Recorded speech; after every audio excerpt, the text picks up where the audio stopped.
Hello everyone.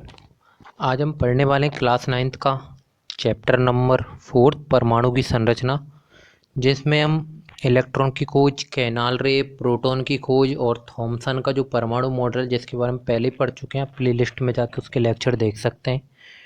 ठीक है, आज हम पढ़ने वाले हैं रदरफोर्ड का परमाणु मॉडल। ठीक है, रदरफोर्ड के परमाणु मॉडल पढ़ने से पहले हम थोड़ा सा ये जान लें कि थॉमसन का परमाणु मॉडल क्या था। ठीक है, एक बार रिवाइज कर ले कि हमने पढ़ा क्या था। तो थॉमसन के परमाणु मॉडल में हमने क्या पढ़ा था कि पूरा की पूरा ये जो परमाणु है वो क्या है, धनावेश है, और इलेक्ट्रॉन इसके ऊपर क्या होते हैं, चिपके हुए होते हैं। इलेक्ट्रॉन इसके ऊपर चिपके हुए होते हैं। और अगर पूरा की पूरा ये धनावेश है तो इसमें क्या हुआ, बीच में कोई रिक्त स्थान नहीं होगा, ये पूरा का पूरा धनावेश से होगा। इसमें से अगर हम कुछ गुजारना चाहेंगे तो कुछ कुछ भी तो इसमें से ऐसे इस तरह से मान लीजिए कि एक दीवार की तरह हो गया। ये क्या हो गया, दीवार की तरह हो गया जिसके आर पार कुछ जा नहीं सकता। ठीक है, दीवार के आर पार जैसे कुछ नहीं जा सकता ना, ऐसे इसके दीवार की तरह हो गया कि दीवार के कुछ आर पार जा नहीं सकता। इस तरह से इलेक्ट्रॉन इसके ऊपर धसे हुए। और एक और बात बोली थी थॉमसन ने कि इसमें इलेक्ट्रॉन की संख्या मतलब ऋणावेश की संख्या और प्रोटॉन की संख्या हमेशा क्या होती है, बराबर होती है। ऋणावेश की संख्या और धनावेश की संख्या हमेशा बराबर होती है। ऋणावेश और धनावेश हमेशा इसमें बराबर होते हैं। इलेक्ट्रॉनों की संख्या, प्रोटॉनों की संख्या बराबर होती है। ठीक है, आज हम देखने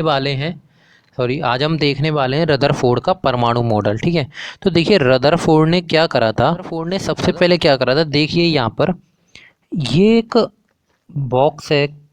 ठीक है, ये देखिए सबसे पहले आपको इस चित्र में क्या दिख रहा है, ये एक बॉक्स है। ठीक है, ये बॉक्स किसका है, इसको हम बोलते हैं लेड बॉक्स। ठीक है, क्या बोलते हैं, लेड बॉक्स बोलते हैं। ठीक है, सब चीज़ के बारे में पढ़ेंगे हम, किसका क्या काम है। और लेड बॉक्स में क्या रखा हुआ है, ये एक हीलियम रखा हुआ है, हीलियम का नाभिक, या फिर हम बोल सकते हैं अल्फा, जिससे क्या होता है अल्फा रेडिएशन, अल्फा पार्टिकल निकलते हैं। और इस हीलियम से क्या निकल रहा है, अल्फा कण निकल रहे हैं। क्या निकल रहे हैं, इस अल्फा को इस तरह से लिखते हैं, इस तरह से क्रॉस का निशान लगाकर। ठीक है, अल्फा कण निकल रहे हैं। ठीक है, यहाँ से क्या हो रहे हैं, अल्फा कण निकल रहे हैं हीलियम से। बेसिक समझना क्या बोल रहा हूँ इस चित्र में, पहले है क्या क्या वो देख लेते हैं हम। ये रदरफोर्ड ने इस तरह से एक मॉडल बनाया था जो एक्सपेरिमेंट करा था। जैसा कि हम बोलते हैं कि थॉमसन ने सिर्फ थ्योरी दे दी थी, रदरफोर्ड जो उन्हीं के चेले थे, उन्हीं के शिष्य थे। ठीक है, उन्होंने क्या करा, यहाँ से ये क्या है, पूरा पूरा लेड बॉक्स है। ठीक है, जिसके अंदर हीलियम का नाभिक रखा हुआ है, और इससे क्या हो रहा है, अल्फा कण निकल रहे हैं। और ये क्या है, सोने की पन्नी है। क्या है, सोने की पन्नी, सोना जो गोल्ड होता है। ठीक है, सोना की पन्नी। ठीक है, ये क्या है, सोने की पन्नी। और इस जो अल्फा कण जो यहाँ से निकल रहे हैं, ये सोने की पन्नी पर गिर रहे हैं। क्या हो रहे हैं, सोने की पन्नी पर गिर रहे हैं। और देखिए ये जो लगा हुआ है गोला सा, आप इसको बोल सकते हैं गेगर काउंटर। क्या बोल सकते हैं, वैसे फ्लोरोसेंट स्क्रीन भी बोल सकते हैं इसको आप, गेगर काउंटर। ये फ्लोरोसेंट स्क्रीन ही है, जिससे एक्चुअली क्या है, ये देखिए ये गेगर काउंटर नहीं, सॉरी फ्लोरोसेंट स्क्रीन है। इस स्क्रीन पे क्या हो रहा है, इस पार्टिकल्स का पता लग जाता है। क्या होता है, पार्टिकल्स का पता लगाना होता है कि हमें पार्टिकल्स कहाँ जा रहे हैं, मतलब इस पे जो ये कण इस पे गिर रहे हैं, ये कहाँ जा रहे हैं। ठीक है, और इसके ऊपर एक काउंटर लगा हुआ रहता है इस तरह से। ठीक है, जिसको बोलते हैं गेगर काउंटर, जिसको बोलते हैं क्या, गेगर काउंटर। गेगर काउंटर, ये गेगर काउंटर क्या करता है, जो यहाँ से ये अल्फा कण निकल रहे हैं, इन अल्फा कणों को क्या करता है, अल्फा कणों को काउंट करने के काम आता है। ठीक है, ये समझ में आ गया आपको, ये सब क्या है, किसका नाम क्या है। ठीक है, अब हम प्रयोग समझते हैं कि रदरफोर्ड ने प्रयोग क्या किया किया था। ठीक है, ये देखिए यहाँ से, तो रदरफोर्ड क्या करते हैं। ठीक है, रदरफोर्ड क्या करते हैं, रदरफोर्ड ने सबसे पहले क्या करा, एक लेड बॉक्स लिया था। रदरफोर्ड ने क्या करा था, लेड बॉक्स लिया था, और उसमें क्या करा था, अल्फा कण के लिए हीलियम का नाभिक रखा था। क्या करा था, हीलियम का नाम। देखिए यहाँ से एक बार ध्यान रखिएगा, ये जो अल्फा कण थे, ठीक है, ये अल्फा कण जो इसने इसके अंदर जो कहाँ से निकाले गए थे, अल्फा कण निकले किससे थे, हीलियम को आप क्या लिखते हो, एच ई। ठीक है, हीलियम का नाभिक, हीलियम का नाभिक। ठीक है, देखिए आप इसको कभी भी डायरेक्ट मत लिख देना कि अल्फा कण बराबर हीलियम, अल्फा कण बराबर हीलियम, डायरेक्ट मत लिख देना। ठीक है, ही देखिए हीलियम के नाभिक से क्या मतलब है, हम पहले ये देख लेते हैं, हीलियम के बारे में पढ़ लेते हैं। अब हम पहले पढ़ लेते हैं एक एक चीज़ के बारे में कि कौन सी जो इसमें जो एक्सपेरिमेंट में जो भी उन्होंने काम में लिया था वो कौन सी चीज़ क्या काम आ रही है, ठीक है। तो अल्फा कण क्या होता है, हीलियम का नाभिक के बराबर होता है, ठीक है। हीलियम के नाभिक से क्या मतलब, जैसे हम हीलियम बनाते हैं, ठीक है, इस तरह से हीलियम बनाते हैं, तो उसके अंदर क्या होता है, प्रोटॉन और इलेक्ट्रॉन होते हैं, ठीक है, प्रोटॉन और इलेक्ट्रॉन होते हैं।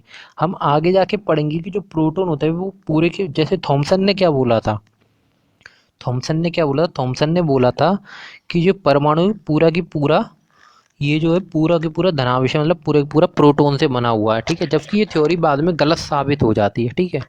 तो होता क्या है, ये जो स्थिति है इसकी हीलियम के नाभिक की, ठीक है, ये होती है सिर्फ प्लस इसके नाभिक की स्थिति होती है, ठीक है। हीलियम परमाणु पूरा ये है और हीलियम का नाभिक सिर्फ ये है, ठीक है। हीलियम का नाभिक सिर्फ इसका बीच का भाग है और ये पूरे का पूरा परमाणु है। अगर हम डायरेक्ट लिख देंगे ये पूरे के पूरे हीलियम के बराबर है, आपने इसका आगे नहीं लिखा कि ये नाभिक के बराबर है, हीलियम के नाभिक के बराबर है, तो हील इसका मतलब हो जाएगा आप पूरे के पूरे परमाणु की बात कर रहे हैं, जो कि आपका पूरा की पूरा गलत है, ठीक है। यहाँ पर हम लिखते हैं कि अल्फा कण क्या है, हीलियम का नाभिक। तो ये लेड बॉक्स में आपने क्या रखा, लेड बॉक्स में क्या रखा, हीलियम का नाभिक रखा, ठीक है। अब लेड बॉक्स क्या करता है, लेड बॉक्स का कार्य देख लेते हैं।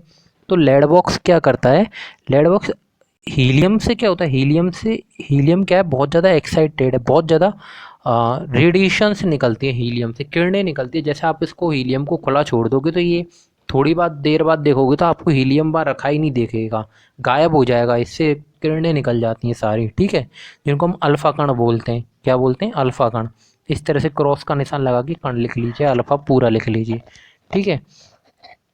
तो ये लेड बॉक्स क्या करता है, अब कुछ किरणें तो सीधी निकलेंगी अल्फा से, क्या होंगी, कुछ जो कण निकलेंगे ये सॉरी हीलियम के नाभिक से, या जो कुछ कण निकलेंगे वो कुछ कण तो सीधे निकलेंगे, कुछ इधर उधर भी निकलेंगे। तो अल्फा कण क्या होता है, इधर उधर निकलने वाले कणों को अवशोषित कर लेता है। क्या करता है, ये जो लेड बॉक्स है, सॉरी ये जो लेड बॉक्स है, ये क्या करता है, हीलियम से इधर उधर निकलने वाले कणों को अवशोषित कर लेता है।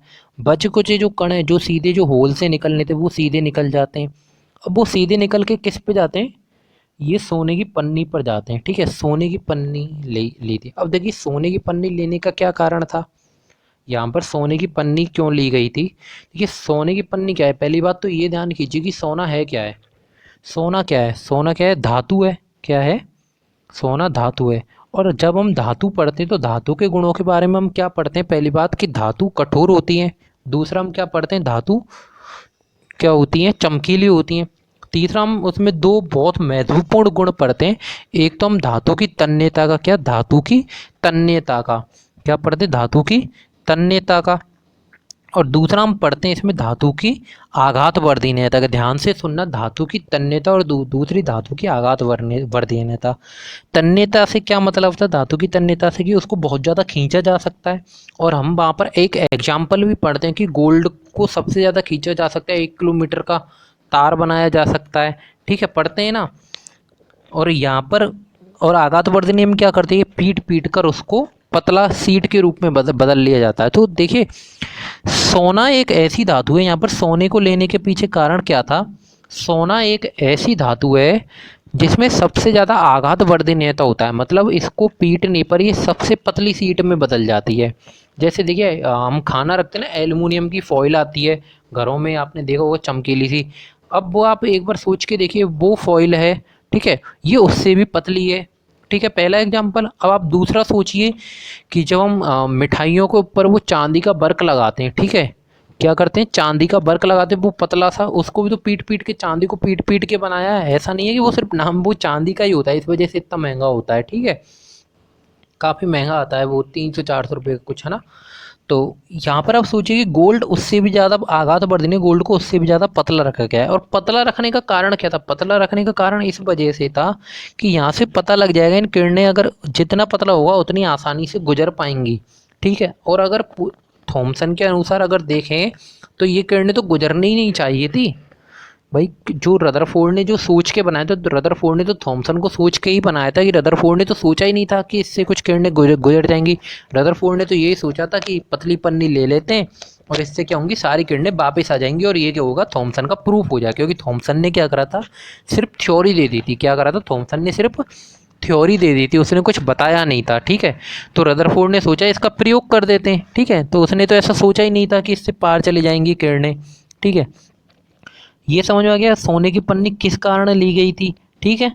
आगे देखिए ये क्या फ्लोरोसेंट स्क्रीन है। फ्लोरोसेंट स्क्रीन से क्या मतलब, ये एक स्क्रीन है जिसके ऊपर ये किरणें आकर ख़त्म हो जाती हैं। क्या होती हैं, किरणें आकर यहाँ पर ख़त्म हो जाए, जिससे ये किसी को आघात ना पहुँचे, जिससे किसी को आघात ना पहुँचे, ठीक है।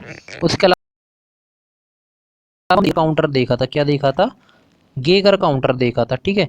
ये गेगर काउंटर की खोज गेगर नामक वैज्ञानिक ने ही की थी। क्या की थी, गेगर नामक वैज्ञानिक ने की थी। तो ये क्या करता है, ये जो इधर उधर जो किरणें निकल रही हैं ना, ये देखिए, ये जो इसके जो पार्टिकल्स जो निकल के आ रहे हैं, किरणें से मतलब ये पार्टिकल्स जो इसके कण है, अल्फा कण, ये जो निकल के आ रहे हैं, इन सबको काउंट करता है कि किस क्षेत्र में कितने अल्फा कण गए, किस क्षेत्र में कितने अल्फा कण गए।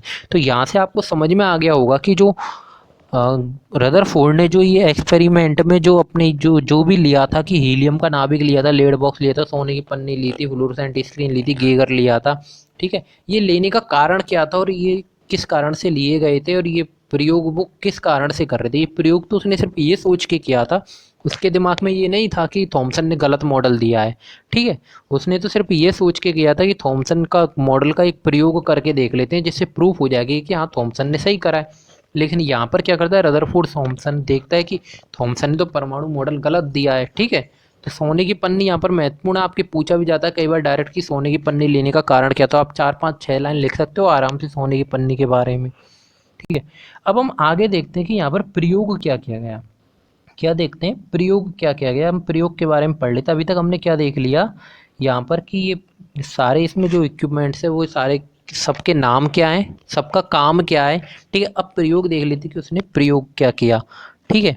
तो देखिए प्रयोग में जब हम देखते हैं कि उसने क्या किया, सबसे पहले एक लेड बॉक्स लिया, क्या करा, सबसे पहले एक लेड बॉक्स जो लिया और लेड बॉक्स के अंदर हीलियम का नाभिक रख दिया। क्या कर दिया, लेड बॉक्स के अंदर हीलियम का नाभिक रख दिया, ठीक है। लेड बॉक्स के अंदर जैसे ही उसने हीलियम का नाभिक रख के छोड़ा तो हीलियम के नाभिक से क्या हुआ, अल्फा कण निकलने लगे। हीलियम के नाभिक से क्या हुआ, अल्फा कण निकलने लगे। और इन अल्फा कणों के सामने चूंकि सोने की पन्नी रखी हुई थी, क्या हुआ था, इसके सामने क्या होता है, एक सोने की पन्नी रखी हुई थी, तो अल्फा कण क्या हुआ, इस सोने की पन्नी से जाके टकराने लगे। क्या हुआ, अल्फा कण इस सोने की पन्नी पर जाकर गिरने लगे। ये बोल सकते हो ये अल्फा कण क्या हुआ, इस सोने की पन्नी पर जाकर गिरने लगे, ठीक है। तो अल्फा कण जैसे ही सोने की पन्नी पर जाकर गिरने लगे तो क्या हुआ, यहाँ से जो अधिकतर अल्फा कण है, क्या है, अधिकतर अल्फा कण इस सोने की पन्नी को पार कर गए। क्या हुआ यहाँ से, अधिकतर अल्फा कण, ध्यान से सुनना क्या बोल रहा हूँ मैं प्रयोग में, फिर से बोल रहा हूँ एक बार शुरू से ध्यान से सुनना। ये क्या करा, उसने लेड बॉक्स लिया और लेड बॉक्स में क्या करा, हीलियम का नाभिक रखा। हीलियम के नाभिक किस लिए रखा, क्योंकि इससे अल्फा कण निकलते हैं, ये बहुत ज़्यादा रेडियो एक्टिव है, अल्फा कण निकलते हैं। तो अल्फा कण जैसे इससे निकले तो अल्फा कण निकलने वाले अल्फा कण किससे, सोने की पन्नी से टकराए, ठीक है। सोने से पन्नी से टकराने के बाद रदरफोर्ड देखते हैं कि जो अधिकतर अल्फा कण है वो सोने की पन्नी को पार कर गए। क्या हो रहा है, अधिकतर अल्फा कण सोने की पन्नी को पार कर गए, ठीक है। और कुछ अल्फा कण, एक दो अल्फा कण ऐसे थे जो कि सोने की पन्नी को पार नहीं कर पा रहे थे और वापस आ रहे थे, या फिर किसी और दिशा में मुड़ गए थे, किसी और दिशा में मुड़ गए थे, ठीक है। तो ये प्रयोग समझ में आ रहा है आपके, प्रयोग क्या क्या है। तो उन्होंने देखा था कि यहाँ पर गेगर काउंटर लगा हुआ है। क्या लगा हुआ है, गेगर काउंटर। तो वो गेगर काउंटर क्या बताता है कि 12,000 अल्फा कणों में से कितने, 12,000 अल्फा कणों में से एक अल्फा कण वापस आया, ठीक है। 12,000 अल्फा कणों में से एक अल्फा कण वापस आया, ठीक है। और 8,000 अल्फा कणों में से, 8,000 अल्फा कणों में से एक अल्फा कण 90 डिग्री पे मुड़ गया, 90 डिग्री पर मुड़ गया, ठीक है। और अधिकतर अल्फा कण क्या हुए, ये देखिए, ये अधिकतर अल्फा कण सीधे निकल रहे हैं। क्या हो रहा है, अधिकतर अल्फा कण सीधे निकल रहे हैं। और ये देखिए, ये कुछ अल्फा कण 90 डिग्री पर मुड़ गए, 90 डिग्री पर मुड़ गए, ठीक है, मुड़ गए ना। तो ये कितने, 8,000 में से एक अल्फा कण कुछ 90 डिग्री पर मुड़ा था, ठीक है। और एक अल्फा कण, एक अल्फा कण इस तरफ वापस आ गया था दोबारा, ठीक है। देखिएगा दोबारा यहाँ से क्या हो रहा है, यहाँ पर एक अल्फा कण यहाँ से इस तरह से वापस आ गया था, कितने में से, 12,000 में से, 12,000 में से एक अल्फा कण, ठीक है। 12,000 में से एक अल्फा कण क्या हुआ, वापस आ गया। ठीक है, यहाँ से क्या हुआ, 12,000 में से एक अल्फा कण वापस आ गया। तो ये उसने प्रयोग करके देखा और ये उसमें उसे दिख रहा था कि 12,000 में से एक अल्फा कण वापस आ रहा है और 8,000 में से एक अल्फा कण 90 डिग्री पर मुड़ रहा है और अधिकतर अल्फा कण सीधे मुड़ रहे हैं। अब देखिए यहाँ से आप गौर कीजिएगा, आप एक बार थॉमसन का परमाणु मॉडल याद कीजिए। क्या, थॉमसन का परमाणु मॉडल याद कीजिए। यहाँ से थॉमसन ने क्या बोला था कि पूरा की पूरा जो परमाणु है, क्या बोला था कि इस तरह से पूरा की पूरा परमाणु और ये पूरा की पूरा परमाणु धनावेश है। और वहाँ पर मैंने आपको ये बात 3-4 बार बोल दी थी कि इस बात का ध्यान रखना कि पूरा की पूरा धनावेश होने का मतलब ये हो गया कि इसके बीच में, परमाणु के बीच में कोई भी रिक्त स्थान नहीं है। क्या, परमाणु के बीच में कोई भी रिक्त स्थान नहीं है। और परमाणु है किसका, है तत्व का ही तो है। और ये जो सोने की पन्नी ली थी, ये भी तो सोना क्या है, सोना भी तो एक धातु है, दो सोना भी तो एक तत्व है। सोना कुछ और है कि सोने भी तो एक तत्व ही है। ठीक है, तो यहाँ से क्या हुआ, थॉमसन क्या बोलता है, थॉमसन के अनुसार यहाँ पर कोई रिक्त स्थान नहीं होना चाहिए था। और अगर यहाँ पर कोई रिक्त स्थान नहीं है, ये एक दीवार की तरह, तो यहाँ से कोई भी किरण या प्रकाश, यहाँ से कोई भी कण, प्रकाश, किरण यहाँ से क्या होनी चाहिए, पार नहीं होनी चाहिए थी। एक बार सोचिए इस चीज़ को। अगर ये एक दीवार की तरह हो गया, पूरा प्रोटॉन से बना हुआ हो गया, तो यहाँ से कोई भी कण या फिर प्रकाश की किरण या फिर कोई और किरण यहाँ से पार ही नहीं होनी चाहिए थी। ठीक है, लेकिन यहाँ पर देखिए, यहाँ पर रदरफोर्ड क्या देख रहे हैं कि यही धातु, एक धातु जो कि तत्व है, एक ही तत्व है जो कि जिसका नाम सोना है। ठीक है, सोने का लिया था ना, ये भी तो तत्व है और ये भी तो परमाणुओं से मिलकर बना हुआ होगा, ये भी तो परमाणुओं से मिलकर ही बना है। और अगर ये पूरा की पूरा धनावेश था, तो ये इसमें से ये किरणें पार कैसे कर गई, ये इसमें से किरणें ये पार कैसे कर गई, ये किरणें पार ही नहीं करनी चाहिए थी अगर ये पूरे की पूरा धनावेश से बना हुआ है, पूरा का पूरा प्रोटॉन है, ये एक दीवार की तरह है तो। ठीक है, तो यहाँ से रदरफोर्ड क्या बोलते हैं कि ये थॉमसन का, इसका मतलब रदरफोर्ड ने सोच लिया यहाँ से कि जो थॉमसन ने जो परमाणु मॉडल दिया है उसमें कहीं ना कहीं क्या हुआ है, गलती हुई है। क्या हुआ है, गलती हुई है। और गलती क्या हुई है कि थॉमसन ने बोल दिया था कि ये पूरा की पूरा क्या है, धनावेश है। लेकिन अगर ये पूरे की पूरा, इसका मतलब क्या हुई है, धनावेश नहीं होगा। यहाँ से समझ में आ रहा है, ये पूरे की पूरा धनावेश नहीं होगा। यहाँ से आप थॉमसन की कमी के बारे में भी समझ पा रहे हो कि थॉमसन की कमी भी क्या होगी, कि थॉमसन ने क्या गलती कर दी थी यहाँ पर। ठीक है, समझ पा रहे हो ना। ठीक है, समझ पा रहे हो तो कमेंट में यस जरूर लिखें। ठीक है, तो यहाँ से देखिएगा, यहाँ से क्या हुआ, गोल्ड, गोल्ड से यहाँ से ये क्या हुआ, जो सोने की पन्नी थी, यहाँ से अधिकतर कण पार हो गए।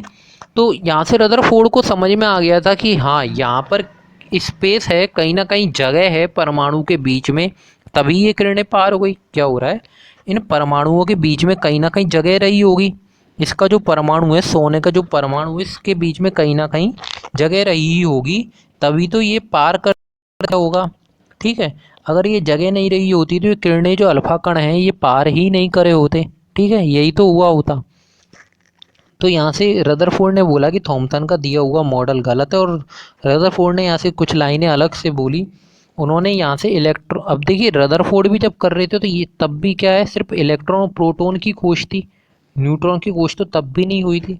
तो रदरफोर्ड को दोबारा वही इलेक्ट्रॉन और प्रोटॉन की स्थिति ही बतानी है।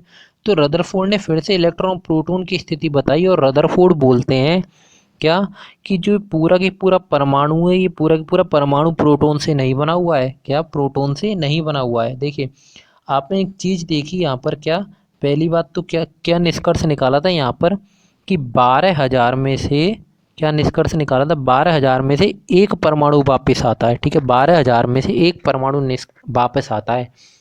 इस वाली चीज यहाँ से रदरफोर्ड ने बोला था कि इसका मतलब तो ये हुआ कि अगर एक वापस आ रहा है, वापस आने का मतलब हुआ, क्या हो गया कि परमाणु में कहीं ना कहीं एक छोटी सी दीवार तो है, कहीं ना कहीं परमाणु में कुछ ना कुछ तो है, तभी तो ये वापस आ रहा है। अगर कुछ भी नहीं होता तो ये एक कण भी वापस नहीं आता, ये भी सीधा निकल जाता।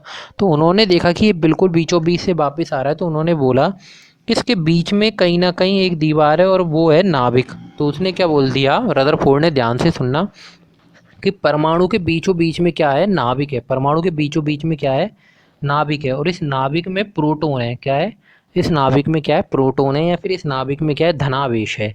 इस बिंदु के आधार पर बोला था, ये जो उन्हें निष्कर्ष मिला था यहाँ से, जो उन्हें परिणाम मिला था, परिणाम क्या मिला था कि 12,000 में से एक परमाणु वापस आया है, जिसके आधार पर बोल दिया था उन्होंने कि इसमें प्रोटॉन तो है परमाणु के अंदर, लेकिन जो प्रोटॉन की स्थिति है वो ऐसा नहीं है कि पूरा की पूरा प्रोटॉन क्या है, धनावेश है। सिर्फ प्रोटॉन यही है कि प्रोटॉन इसके नाभिक में स्थित है। नाभिक से मतलब बीच में कोई छोटा सा हिस्सा है, उसमें प्रोटॉन स्थित है, ठीक है। दूसरा उन्होंने क्या देखा कि 8,000 में से एक कण वापस आ रहा है, तो ये इस तरह से कुछ मुड़ रहा होगा, इस तरह से 90 डिग्री, तभी तो मुड़ रहा होगा। तो इन्होंने इससे निष्कर्ष निकाला कि प्रोटॉन इसके ऊपर है, ठीक है। अब क्या रह गई थी, ये उस यहाँ से उन्होंने प्रोटॉन की स्थिति बता दी थी। क्या हो गया, यहाँ से उन्होंने क्या करा, प्रोटॉन की स्थिति बता दी, ठीक है। यहाँ से क्या करा, प्रोटॉन की स्थिति बता दी। अब क्या रह गया था, इलेक्ट्रॉन की स्थिति रह गई थी, ठीक है। देखिए इलेक्ट्रॉन की स्थिति को देखने से पहले आप ये देखिएगा, जैसे देखिए प्रोटॉन की स्थिति कैसे बताई, जैसे देखिए इस चित्र में ये पूरा की पूरा क्या है, ये पूरा की पूरा परमाणु है। तो उन्होंने बोला ये इसका नाभिक है और इसके अंदर क्या है, ये एक प्रोटॉन है, ठीक है। अब देखिए आसपास की किरणें इस तरह से, ये जो अल्फा कण थे सीधे जा रहे हैं ना, इस तरह सीधे चली गई, ये एक पीछे मुड़ रहा था, ठीक है। ये देखिए, ये पूरे देखिए, ये पूरे पूरे क्या हो रहे हैं, सीधे चले गए, ठीक है। ये क्या हो रहा है, ये एक मुड़ रहा था सिर्फ, ठीक है। तो ये एक मुड़ रहा था, तो यहाँ से उन्होंने बोला था इस तरह से कि प्रोटॉन क्या है, इसके नाभिक में स्थित है, ठीक है, एक छोटी सी जगह में, जिसका जो आयतन है, जो भी है, जो इसके बिल्कुल नाभिक में है, और बहुत कम, बहुत ही कम आयतन, बहुत ही कम क्षेत्र में है। कम नहीं, एक बार सोचिए कि परमाणु इतना क्षेत्र कम है और परमाणु का भी नाभिक होगा तो वो कितना कम क्षेत्र होगा, ठीक है। तो तभी तो उसने सोने की पन्नी इतनी पतली ली थी कि उसको जितना पतला करेंगे उतना ही ज़्यादा अच्छे निष्कर्ष निकल के आएंगे, जितना पतला करेंगे उसको उतना ज़्यादा अच्छे निष्कर्ष निकल के आएंगे। और सोने की पन्नी थी सिर्फ जिसको सबसे अधिक पतला किया जा सकता था, ठीक है। तो यहाँ से क्या हुआ, प्रोटॉन की स्थिति बच गई। अब बच गया था इलेक्ट्रॉन की स्थिति।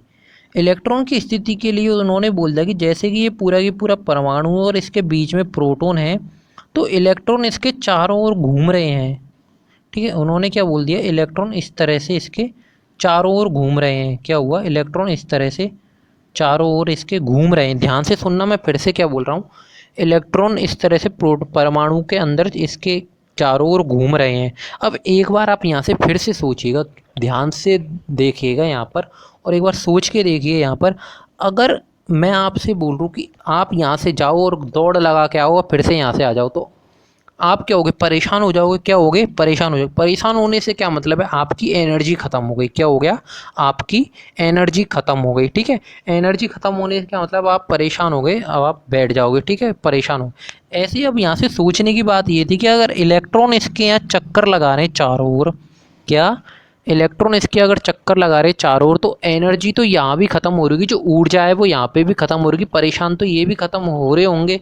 तो ये इस तरह से परेशान हो के नीचे आ जानी चाहिए। जैसे एक इलेक्ट्रॉन यहाँ चक्कर लगा रहा है और प्रोटॉन यहाँ पर है, ये इसके इस तरह से चक्कर लगा रहा है, ये थोड़ा परेशान हुआ, थोड़ा और नीचे आया, थोड़ा परेशान हुआ, थोड़ा और नीचे आया, और इस तरह से इस प्रोटॉन के नाभिक में समा गया। प्रोटॉन कहाँ है, नाभिक में, इस तरह से नाभिक में समा गया। यही होना चाहिए था। अगर आप सोच के हिसाब से एक बार सोच के देखिए इस चीज़ को, क्या हुआ, इलेक्ट्रॉन चक्कर लगाते लगाते अपनी ऊर्जा का ह्रास करेगा, अपनी ऊर्जा को ख़त्म कर देना चाहिए और वो इस नाभिक में समा जाना चाहिए और इलेक्ट्रॉन ख़त्म हो जाना चाहिए।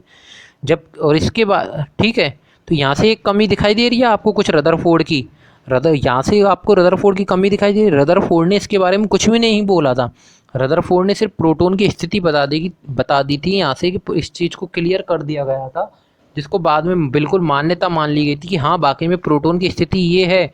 और उन्होंने इलेक्ट्रॉन की स्थिति भी बता दी थी कि इलेक्ट्रॉन भी इसके चारों ओर घूम रहा है, जिसको भी माना गया था, ठीक है। लेकिन वो इलेक्ट्रॉन के घूमने के कारण नहीं बता पाए कि इलेक्ट्रॉन घूम रहा है तो उसकी एनर्जी ख़त्म हो जानी चाहिए।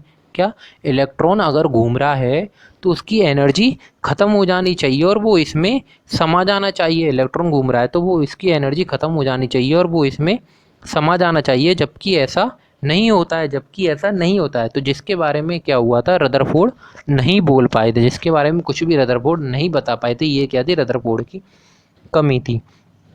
तो यहाँ से आप इसका पूरा प्रयोग समझ गए होंगे कि इसने क्या प्रयोग किया था, क्या इसके पास निष्कर्ष निकल के आए थे, क्या वहाँ से परिणाम निकल के आए थे, क्या उसकी कमी निकल के आई थी। ठीक है, एक बार हम देख लेते हैं इसकी थ्योरी के बारे में क्या क्या लिखते हैं। देखो लेड बॉक्स लिया था, लेड बॉक्स क्या था, लेड बॉक्स में अल्फा कण रखे जाते हैं और ये इधर उधर जो कुछ अल्फा कण निकल जाते हैं उन अल्फा कणों को क्या कर लेता है लेड बॉक्स अवशोषित कर। लेड क्या होता है, पीवी।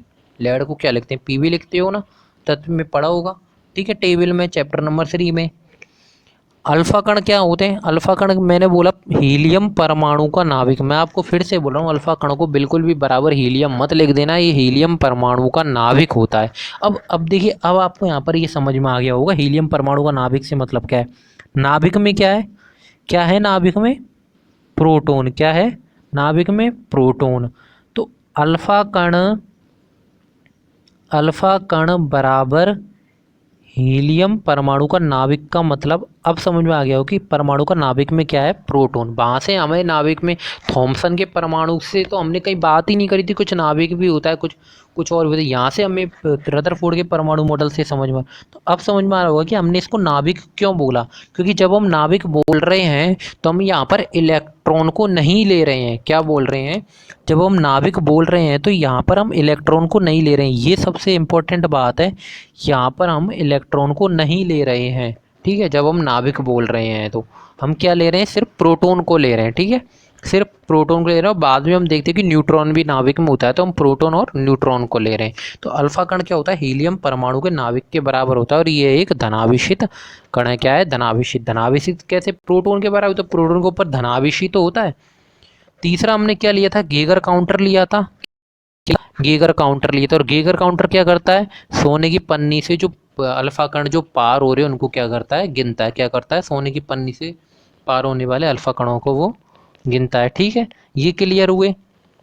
उसके बाद देखिए, सोने की पन्नी लेने के कारण, देखिए सोने की पन्नी उन्होंने ली थी। देखिए सोने की पन्नी लेने के कारण आप बहुत सारे लिख सकते हो। पहला आप लिख सकते हो कि सोने की पन्नी क्या है, सोना क्या है। देखो सबसे पहला पॉइंट क्या लिखोगे, सोना क्या है, एक धातु है, ठीक है। दूसरा पॉइंट आप क्या लिखोगे कि सोना धातु है और सोने में, धातुओं में क्या होता है, आघात वर्धनीय होता है, ठीक है। तीसरा क्या लिखोगे कि सोने में आघात वर्धनीयता का सबसे सबसे अधिक होती है, इसलिए सोने को पतली चादर में, पतली, बहुत ही पतली चादर में बदला जा सकता है। इस प्रकार भी लिख सकते हो कि सोना धातु को सबसे पतली पन्नी में पन्नी के रूप में बदला जा सकता है, ठीक है। ये सोने, जिससे जिससे जिससे निष्कर्ष अच्छे निकल के आए, जिससे निष्कर्ष अच्छे निकल के आए। ऐसी 3-4 लाइनें हो जाएंगी ना, ठीक है। तो सोने की पन्नी लेने के कारण क्या था, रदरफोर्ड ने एक बहुत ही पतली पन्नी लेना चाहते थे और सोने की पन्नी ये 1000 परमाणुओं के बराबर थी। क्या थी, 1000 परमाणुओं के बराबर थी, ठीक है। सोने की पन्नी लेने का कारण समझ में आया। मैंने आपको और भी कारण बता दिए 3-4 सोने की पन्नी लेने के, ठीक है। अब प्रयोग देखें, प्रयोग क्या किया था उसने, प्रयोग के बारे में हमने देखा। तो सबसे पहले क्या किया था, क्या था, लेड बॉक्स में जो क्या किया था, हीलियम का नाभिक रखा था। हीलियम का नाभिक रखा तो हीलियम के नाभिक से क्या हुआ, अल्फा कण निकले।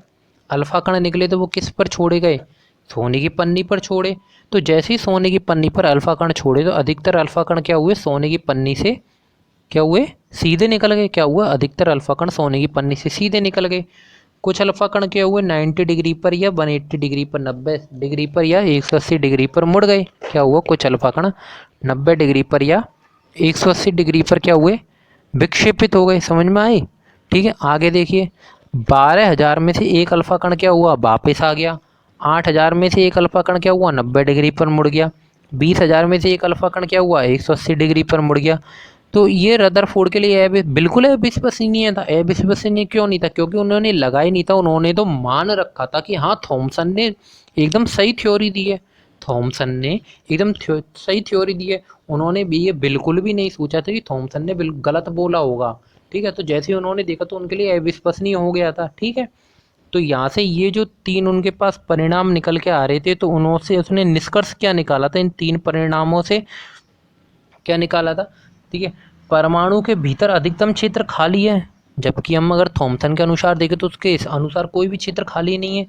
क्योंकि अगर इतना भाग खाली नहीं होता तो अल्फा कण सीधे नहीं निकल पाते, इसलिए खाली है। अगर अल्फा कण सीधे नहीं निकल पाते, अगर इतना भाग खाली नहीं होता तो। दूसरा हम क्या देखते हैं, बहुत कम कण विक्षेपित हुए, अतः परमाणु में धनावेशित भाग बहुत ही छोटा होता है। क्या होता है, बहुत कम कण विक्षेपित, बहुत कम कण, क्या एक कण ही तो वापिस आया था 12,000 में से, जिसके आधार पर क्या बोले थे कि परमाणु में धनावेशित का भाग है और वो बहुत ही छोटा है, जिसको नाभिक बोल दिया था बाद में। और कुछ कण 180 डिग्री पर विक्षेपित हुए, अर्थात धनावेशित भाग बहुत ही कम आयतन में उपस्थित है। कि अभी बोला था ना बहुत कम क्षेत्र में, तो परमाणु इतना छोटा, उसमें भी नाभिक और उसमें प्रोटॉन। ठीक है, आगे देखिए निष्कर्ष क्या निकल के आए थे। रदरफोर्ड ने निष्कर्ष निकाला कि परमाणु के नाभिक की त्रिज्या परमाणु की त्रिज्या से 10⁵5, ये 10⁵5 लिखा हुआ है, ठीक है, इस तरह से परमाणु की त्रिज्या से 10⁵5 गुना छोटी है। परमाणु के नाभिक की त्रिज्या क्या है, परमाणु की त्रिज्या से 10⁵5 गुना छोटी है। और परमाणु की त्रिज्या हम क्या पढ़ते, 10⁹9 नैनोमीटर।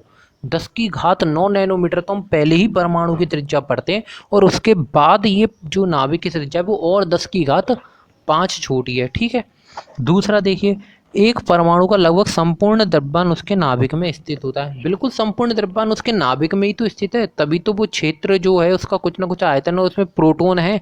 ठीक है, द्रव्यमान का मतलब उसमें कुछ उपस्थित है। अगर कुछ जो जिस क्षेत्र में कुछ उपस्थित नहीं है उससे तो किरणें पास हो गई, उसमें अगर द्रव्यमान कैसे हो सकता है। ठीक है, द्रव्यमान कैसे हो सकता है उस क्षेत्र में।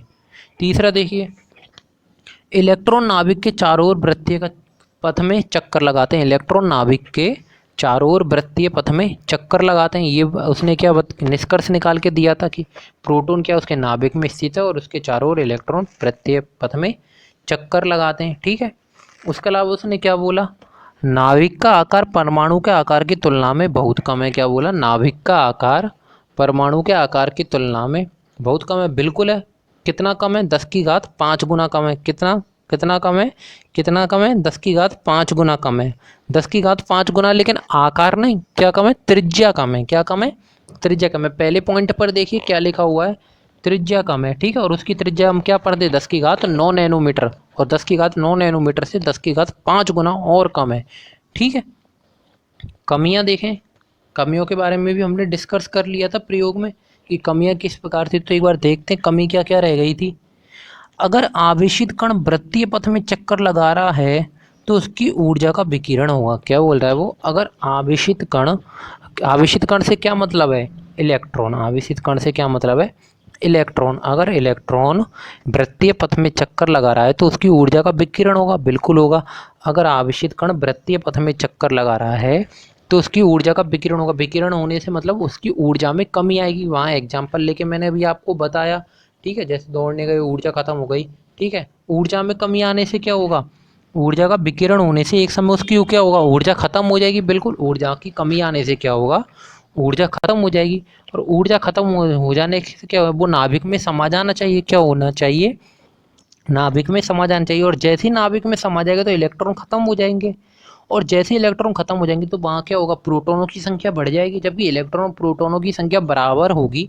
इलेक्ट्रॉन और प्रोटॉन की संख्या बराबर होने से मतलब क्या है कि परमाणु स्थिर है। इलेक्ट्रॉन और प्रोटॉन की संख्या बराबर होने से मतलब है परमाणु स्थिर है। अगर संख्या ऊपर नीचे होती है तो परमाणु अस्थिर हो जाता है। क्या, अगर इलेक्ट्रॉन और प्रोटॉन की संख्या बराबर होने का मतलब है परमाणु स्थिर है। परमाणु स्थिर है, अगर इनकी संख्या बदलती है तो परमाणु अस्थिर हो जाता है। और यहाँ पर तो क्या हो गया, पूरा की पूरा इलेक्ट्रॉन की थ्योरी के हिसाब से नाभिक में समा गया। मतलब क्या रह गए, सिर्फ प्रोटॉन रह गए, सिर्फ प्रोटॉन रह गए। इसका मतलब इलेक्ट्रॉन और प्रोटॉनों की संख्या में अंतर आ गया। अंतर आ गया तो क्या हो गया, परमाणु क्या हो गया, अस्थिर हो गया। जबकि परमाणु तो स्थिर है, जबकि क्या है, परमाणु तो इस तरह ये क्या थी, कमियां थी। तो ये आज हमने क्या सीखा, रदरफोर्ड का परमाणु मॉडल क्या था। ठीक है, रदरफोर्ड का परमाणु मॉडल क्या था। रदरफोर्ड के परमाणु मॉडल से हमने क्या देख लिया था, प्रोटॉन और इलेक्ट्रॉन की स्थिति देख ली थी, क्या उनकी कमी रह गई थी। थॉमसन के परमाणु मॉडल में क्या कमी रह गई थी वो हमने देख लिया था। ठीक है, इस तरह से ये वाला पार्ट हमारा यहीं पूरा होता है। वीडियो अच्छी लगी तो चैनल को सब्सक्राइब करना और शेयर करना, लाइक करना बिल्कुल ना भूलें। धन्यवाद।